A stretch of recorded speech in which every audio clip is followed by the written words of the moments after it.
semua, kembali lagi bersama saya Pumi Melati Masuki. Di sini saya akan menjelaskan tentang transformasi peran Bank Indonesia setelah kehadiran Otoritas Jasa Keuangan atau OJK. Transformasi peran Bank Indonesia atau BI setelah kehadiran Otoritas Jasa Keuangan atau OJK merupakan salah satu langkah besar dalam reformasi sektor keuangan di Indonesia. Bank Indonesia atau BI sebelum pembentukan OJK, BI memiliki peran ganda yaitu sebagai bank sentral dan mengatur kebijakan moneter dan mengawasi perbankan. Otoritas Jasa Keuangan atau OJK berdasarkan Undang-Undang Nomor 21 Tahun 2011, OJK dibentuk untuk mengintegrasikan pengawasan sektor jasa keuangan termasuk perbankan, pasar modal dan lembaga keuangan non-bank seperti asuransi dan dana pensiun. Tujuannya adalah meningkatkan efektivitas dan independensi pengawasan. Terbitnya Undang-Undang Nomor 21 Tahun 2011 tentang Otoritas Jasa Keuangan memang membuat hukum perbankan di Indonesia memasuki era baru, terutama dalam hal pengawasan terhadap sektor perbankan yang semula dilakukan oleh Bank Indonesia beralih kepada lembaga independen bernama Otoritas Jasa Keuangan. Pembentukan lembaga independen ini tidak hanya dilakukan di Indonesia saja, akan tetapi juga ada di negara-negara lain seperti Australia, Prancis, Inggris, Korea Selatan, dan Jepang. Fungsi pengawasan bank dipisahkan dari bank sentral. Alasan pemisahan tersebut untuk menghindari kemungkinan adanya pertentangan kepentingan antara tugas menjaga kestabilan moneter dan tugas pengawasan bank. Sesudah terbitnya Undang-Undang Nomor 21 Tahun 2011 tentang Otoritas Jasa Keuangan yang diundangkan tanggal 22 November 2011, pengaturan pengawas dan pengawasan sektor perbankan yang semula berada pada Bank Indonesia sebagai bank sentral di negara kita dialihkan pada Otoritas Jasa Keuangan. Otoritas Jasa Keuangan adalah lembaga yang independen dan bebas dari campur tangan pihak lain, yang mempunyai fungsi untuk mengatur pengawasan, pemeriksaan dan penyediaan seimbang untuk pengaturan pengawasan, pemeriksaan dan penyidikan sebagaimana dimaksud dalam undang-undang. Pembentukan Undang-Undang OJK ini dimaksud untuk memisahkan fungsi pengawasan perbankan dari bank sentral ke sebuah badan atau lembaga yang independen di luar bank sentral. Dasar hukum pemisah fungsi pengawasan tersebut yaitu pasal 34 Undang-Undang Nomor 3 Tahun 2004 tentang perubahan atas Undang-Undang Nomor 23 Tahun 1999 tentang Bank Indonesia yang menyatakan bahwa tugas pengawasan bank akan dilakukan oleh lembaga pengawasan sektor jasa keuangan yang independen dan dibentuk dengan Undang-Undang dan pembentukan lembaga pengawasan tersebut akan dilaksanakan selambat-lambatnya 31 Desember 2010. Sedangkan pengawasan yang dilakukan yaitu terhadap bank dan perusahaan-perusahaan sektor jasa keuangan lainnya yang meliputi asuransi, dana pensiun, sekuritas, modal ventura, dan perusahaan pembiayaan, serta badan-badan lain yang menyelenggarakan pengelolaan dana masyarakat. Lembaga ini bersifat independen dan menjalankan tugasnya dan kedudukannya berada di luar pemerintah dan kewajiban menyampaikan laporan kepada bank, kepada Badan Pemeriksaan Keuangan dan Dewan Perwakilan Rakyat. Dalam melakukan tugasnya, lembaga ini melakukan koordinasi dan kerjasama dengan Bank Indonesia sebagai bank sentral yang akan diatur dalam Undang-Undang Pembentukan Lembaga Pengawasan dimaksud. Lembaga pengawasan ini dapat mengeluarkan ketentuan yang berkaitan dengan pelaksanaan tugas pengawasan bank dengan koordinasi dengan Bank Indonesia yang meminta penjelasan dari Bank Indonesia, keterangan dan data makro yang diperlukan. Istilah otoritas dalam penamaan lembaga pengawasan sektor keuangan ini pun untuk mencerminkan bahwa lembaga tersebut menjalankan fungsi pengaturan atau regulasi dan fungsi pengawasan atau supervisi. Jika dibandingkan dengan konsep serupa di negara lain, maka konsep sisi struktur pengorganisasian, OJK memiliki kesamaan dengan struktur pengorganisasian pengaturan dan pengawasan sektor jasa keuangan di Korea Selatan yang memisahkan fungsi pengaturan atau regulator yang dilakukan oleh Financial Service Commission dari fungsi pengawasan supervisor adalah dilakukan oleh Financial Supervisor Service. Namun OJK di Indonesia nantinya memisahkan fungsi pengaturan dan fungsi pengawasan di dalam suatu organisasi yang pada fungsi pengaturan akan dilaksanakan oleh Dewan Komisioner, sedangkan fungsi pengawasan dilakukan oleh 3 pengawas yang berdiri sendiri, yaitu pengawas perbankan, pengawas pasar modal, dan pengawas industri keuangan non-bank. Kesemuaannya itu terintegrasi dalam satu organisasi OJK. Dewan Pengawasan terhadap ketiga lembaga pengawasan dimaksud khususnya memiliki kemiripan dengan modal pengawasan perbankan yang diterapkan di Jerman, di mana Bundesbank masih dapat melakukan pengawasan terhadap perbankan bersama dengan BaFin. Demikian pula di Jepang di mana Bank of Japan juga masih dapat melakukan pengawasan terhadap perbankan bersama dengan Jepang Financial Service Agency atau JFSA. Dengan demikian di Indonesia nantinya Bank Indonesia sebagai otoritas moneter dapat bersama-sama dengan OJK melaksanakan pengawasan terhadap bank dengan menyampaikan pemberitahuan tertulis kepada OJK.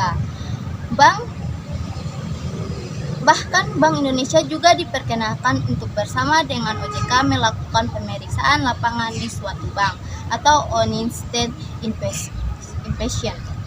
Selain itu, Bank Indonesia juga mendapatkan semua akses informasi tentang data perbankan di Indonesia.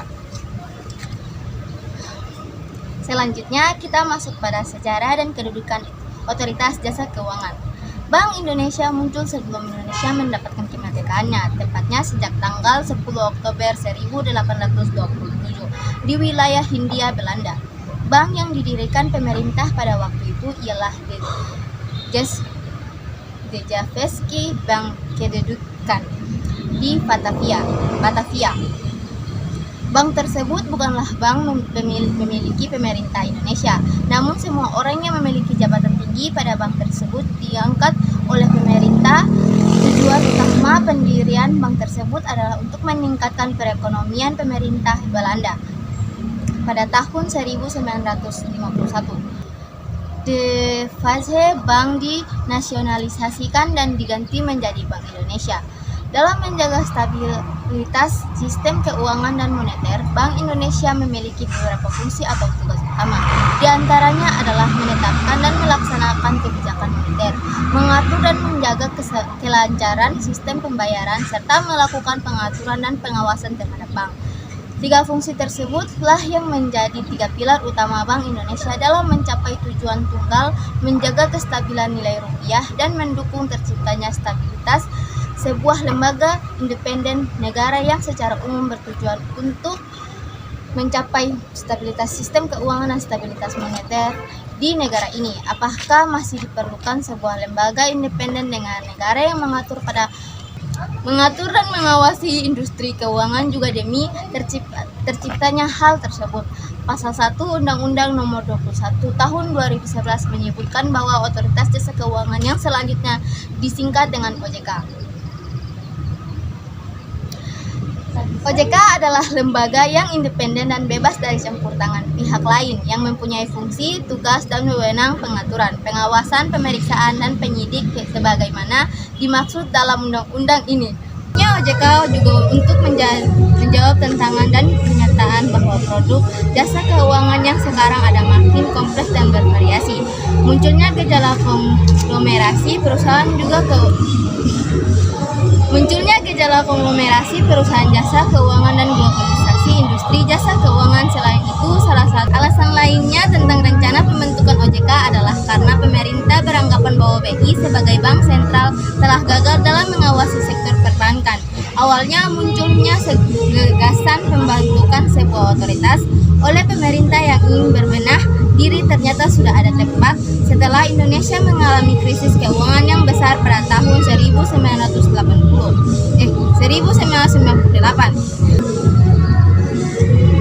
Pada tahun 1999, gagasan pembentukan pembentukan otoritas dimasukkan dan menjadi Perintah Undang-Undang Nomor 23 Tahun 1999 tentang Bank Indonesia. Pemerintah OJK tertunda selama bertahun-tahun dan banyak revisi telah dilakukan terhadap Undang-Undang Bank Indonesia yang membahas mengenai pendirian OJK dan OJK itu sendiri. Pada akhir tahun 2011, pemimpin DPR Priyo Budi Santoso akhirnya mengetuk palu tanda disetujukan pengesahan rancangan Undang-Undang Otoritas Jasa Keuangan menjadi undang-undang dalam rapat paripurna DPR pada Kamis 27 Oktober 2011. Dalam keputusan tersebut disebutkan supaya panitia seleksi Dewan Kerja OJK harus terbentuk awal 2012 sesuai amanat Undang-Undang Nomor 21 Tahun 2011 tentang OJK. OJK melaksanakan fungsi, tugas, dan kewenangan di sejumlah bidang seperti pengaturan, pengawasan, pemeriksaan, penyidik, dan perlindungan konsumen pada sektor jasa keuangan perbankan, pasar modal, serta industri keuangan non-bank. Pada tahun 2013 pula, Bapem LK melebur ke OJK secara umum terdapat beberapa kelebihan dan kekurangan OJK. Dalam konteks ini, beberapa kelebihannya antara lain: 1. Sistem ini mempunyai koordinasi untuk antisipasi krisis global. 2. Adanya perlindungan nasabah atau konsumen yang telah diatur secara eksplisit. 3. Adanya koordinasi antara OJK, otoritas moneter, pemerintah, dan LPS. Sementara kekurangan OJK antara lain yaitu: 1. Adanya pemisahan mikroprudensial yang dipegang OJK dan mikroprudensial letter of delays sektor perbankan yang dipegang oleh Bank Indonesia atau BI. 2. Pembiayaan OJK yang berdasarkan uraian pelaku jasa keuangan cenderung membebani konsumen atau nasabah serta menurunkan efektivitas OJK dalam pengawasan. Selanjutnya kita masuk pada transformasi BI ke OJK kaitannya dengan perbankan ekonomi syariah di Indonesia. Transformasi merupakan proses berubahnya sesuatu secara sistematis menuju ke arah yang lebih baik. Perubahan tersebut dilakukan sebagai respon terhadap pengaruh unsur eksternal dan internal. Istilah transformasi didapatkan dari bahasa Inggris yaitu transforman, yang berarti mengendalikan dari satu bentuk ke bentuk yang lain. Sementara pengertian transformasi dalam Kamus Besar Bahasa Indonesia yaitu berubah dari keadaannya sebelumnya menjadi baru, sehingga dapat dipahami bahwa yang dimaksud dengan transformasi atau perubahan dalam ranah regulasi, pengawasan, dan pengaturan keuangan syariah di Indonesia yaitu berubahnya kewenangan pengawasan dan pengaturan yang semula dipegang oleh Bank Indonesia melalui Peraturan Bank Indonesia atau PBI kepada lembaga baru yaitu Otoritas Jasa Keuangan melalui Peraturan OJK. Peraturan dan supervisi terhadap lembaga keuangan bank dan non-bank selama ini ditangani oleh institusi yang berbeda. Lembaga keuangan bank diatur dan diawasi oleh Bank Indonesia atau BI. Bapeppan LK yaitu sebuah lembaga yang bernaung di bawah Kementerian Keuangan. Regulasi dan supervisi sektor perbankan dilaksanakan oleh Bank Indonesia berdasarkan amanat Undang-Undang Nomor 6 Tahun 2009. Sektor perbankan diawasi oleh BI karena sektor tersebut memiliki peraturan erat dengan kebijakan moneter yang mengawasi dan mengatur sektor perkembangan merupakan salah satu tugas untuk mencapai kestabilan nilai tukar rupiah. Namun sejak berlakunya Undang-Undang Nomor 21 Tahun 2011 tentang Otoritas Jasa Keuangan OJK pada 22 November 2011, kebijakan politik hukum nasional mengintrodusir paradigma baru dan menerapkan model pengaturan dan pengawasan terhadap industri keuangan Indonesia. Berdasarkan undang-undang tersebut, pengaturan dan pengawasan lembaga keuangan menjadi kewenangan OJK sesuai dengan pasal 5 Undang-Undang Nomor 21 Tahun 2011. OJK memiliki fungsi untuk menyelenggarakan sistem pengaturan dan pengawasan yang terintegrasi terhadap keseluruhan kegiatan di dalam sektor jasa keuangan. Melalui pasal 5, Indonesia menerapkan model pengaturan dan pengawasan secara terintegrasi yang berarti meninggalkan modal. Melalui pengawasan OJK diharapkan budaya-budaya feodal yang berjalan selama ini dapat dikebumikan dan dibangun sesuai sistem pengawasan perbankan yang bisa melindungi industri perbankan, sistem pembayaran, dan menjamin keamanan nasabah. Sebagaimana telah diketahui, industri perbankan syariah nasional memperlihatkan pertumbuhan yang semakin pesat beberapa waktu belakangan ini. Oleh karena itu, pengawasan terhadap perbankan syariah yang lebih komprehensif dan efektif diperlukan seiring dengan bertambahnya pelaku pasar, varian produk, jasa layanan, serta kemajuan teknologi yang semakin inovatif dan kompleks. Hal ini demi terwujudnya sistem perbankan syariah yang sehat guna mendukung pencapaian stabilitas sistem keuangan dan pertumbuhan perekonomian nasional secara umum. Dengan demikian, dalam rangka penguatan dan ketahanan dan keseimbangan bisnis industri perbankan syariah menerapkan metode pengawasan secara efektif diharapkan mampu mendeteksi sedini mungkin risiko-risiko yang dihadapi perbankan syariah. Setelah diberlakukan Undang-Undang Nomor 21 Tahun 2019 tentang Otoritas Jasa Keuangan, maka sistem pengawasan eksternal yang sebelumnya ditangani oleh BI secara otomatis akan digantikan oleh OJK setelah struktur organisasi dan keanggotaan Dewan Kerja OJK terbentuk. Oleh karena itu, dalam rangka menjamin pemenuhan prinsip syariah dan operasional perbankan syariah, OJK diharapkan dapat berkoordinasi dalam DSN dan DPS.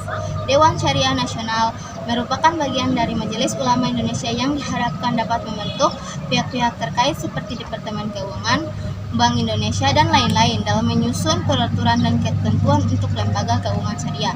Tugas dan kewenangan DSN antara lain menumbuh kembangkan peran nilai-nilai syariah dalam kegiatan perekonomian pada umumnya, keuangan pada khususnya, mengeluarkan fatwa atau jenis-jenis kaitan keuangan, mengeluarkan fatwa atau produk dan jasa keuangan syariah, dan mengawasi penerapan fatwa yang telah dikeluarkan. Sementara DPS merupakan lembaga di bawah DSN yang bertugas mengawasi segala aktivitas bank agar selalu sesuai dengan prinsip-prinsip syariah. DPS merupakan suatu badan yang didirikan dan ditetapkan pada bank yang dilakukan kegiatan usaha berdasarkan prinsip syariah untuk memastikan bahwa operasional bank syariah tidak menyimpang dari prinsip-prinsip syariah. Selanjutnya kita masuk pada transformasi peran Bank Indonesia. Setelah kehadiran OJK, BI lebih terfokus pada 3 pilar utama, yaitu 1. Menjaga stabilitas nilai tukar rupiah. BI bertanggung jawab memastikan stabilitas nilai tukar rupiah baik terhadap mata uang asing maupun inflasi domestik. Hal ini dilakukan untuk menjaga daya beli masyarakat dan mendukung stabilitas perekonomian nasional. Kebijakan nilai dan nilai tukar. BI melakukan investasi dari pasar valuta. BI melakukan intervensi di pasar valuta asing jika terjadi fluktuasi nilai tukar yang ekstrim. Intervensi ini bertujuan mencegah volatilasi yang terkontrol tanpa mengabaikan mekanisme pasar. Mengelola inflasi. Stabilitas inflasi dokumentasi dijaga melalui pengaturan suku bunga, acuan serta pengendalian pasokan uang di pasar. 2. Menentukan dan melaksanakan kebijakan moneter. BI memiliki kewenangan penuh dalam menentukan kebijakan moneter untuk menjaga stabilisasi makroekonomi. Pengaturan suku bunga acuan. BI memiliki kewenangan penuh dalam menentukan kebijakan moneter untuk menjaga stabilitas mikroekonomi. Pengaturan suku bunga acuan. BI menetapkan suku bunga acuan yang memengaruhi suku bunga perbankan dan kredit. Kebijakan ini bertujuan mengontrol inflasi, mendorong pertumbuhan ekonomi, dan menjaga stabilitas nilai tukar. Pengelolaan likuiditas. BI mengelola jumlah uang beredar melalui operasi moneter seperti penjualan atau pembelian surat berharga negara, SBN, dan penerapan giro wajib minimum untuk bank. Hal ini dilakukan agar likuiditas di pasar tetap terkendali dan sejalan dengan target kebijakan moneter. 3. Mengelola sistem pembayaran. BI memiliki peran sentral dan mengatur dan mengawasi sistem pembayaran untuk memastikan efisiensi, keamanan, dan aksesibilitas.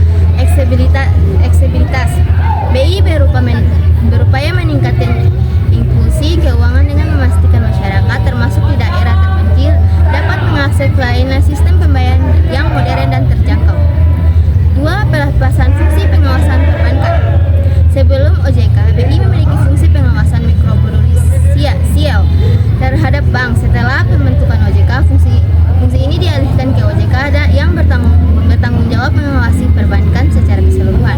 BI tetap berperan dalam pengawasan makroprudensial, yaitu mengawasi risiko sistemik yang dapat mengaruhi stabilitas sistem keuangan. 3. Sinergi BI dan OJK. BI dan OJK bekerja sama melalui Forum Koordinasi Stabilitas Sistem Keuangan atau FKSSK untuk menjaga stabilitas keuangan nasional. Sinergi ini melibatkan peraturan data dan informasi serta koordinasi dalam menangani krisis keuangan. 4. Peran baru dalam digitalisasi inklusi keuangan. BI memainkan peran besar dalam memfasilitasi digital ekonomi melalui kebijakan sistem pembayaran seperti pengembangan QRIS atau Q-Respon Kode Indonesia Standards. Fokus pada inklusi keuangan untuk mendukung pertumbuhan ekonomi. Kita akan membahas tentang tantangan dan dinamika. Tantangan koordinasi, pembagian peran yang sangat kompleks. Kehadiran OJK membuat pembagian peran dan antara BI dan OJK menjadi lebih jelas. Namun dalam praktiknya penanganan kasus-kasus bank bermasalah seringkali memerlukan koordinasi intensif. Contoh, dalam kasus bank yang mengalami risiko kegagalan diperlukan kerjasama antara BI dan OJK. Hambatan komunikasi atau tumpang tindih peran dapat memperlambat respon dan meningkatkan risiko sistemik. Sinergi dalam data dan informasi. Pertukaran data antara BI dan OJK menjadi tantangan, terutama karena data yang dikelola berada dalam fungsi dan otoritas. Keterlambatan dan ketidakakuratan data dapat memengaruhi pengambilan kebijakan yang tepat waktu. Tuntutan digital. Tuntutan digitalisasi. Kemunculan finance dan inovasi teknologi. Perkembangan teknologi keuangan atau finance menghadirkan peluang sekaligus tantangan BI. BI harus menjaga stabilitas moneter dan menghadapi aliran yang dana besar dari finance. Mengatur dan mengintegrasikan sistem pembayaran baru seperti e-wallet dan sistem yang ada. Menjaga keamanan sistem pembayaran dari risiko siber. Bekerja sama dengan OJK untuk mengatur pelaku finance yang terus berkembang. Ketidakseimbangan regulasi. Regulasi yang mengatur finance masih terus berkembang sehingga terkadang terjadi celah atau ketidakseimbang. Hal ini dapat memengaruhi stabilitas sistem keuangan dan menciptakan ketidakpastian. 3. Krisis keuangan. Koordinasi dalam situasi krisis. Ketika terjadi krisis keuangan, kerjasama antara BI, OJK, dan pemerintah sangat penting. Namun dalam situasi darurat, tantangan berikut sering muncul. Kesiapan mekanisme koordinasi. Proses pengambilan keputusan yang melibatkan banyak pihak bisa melambatkan respon. Keberlanjutan kebijakan. BI seringkali harus mengeluarkan kebijakan darurat untuk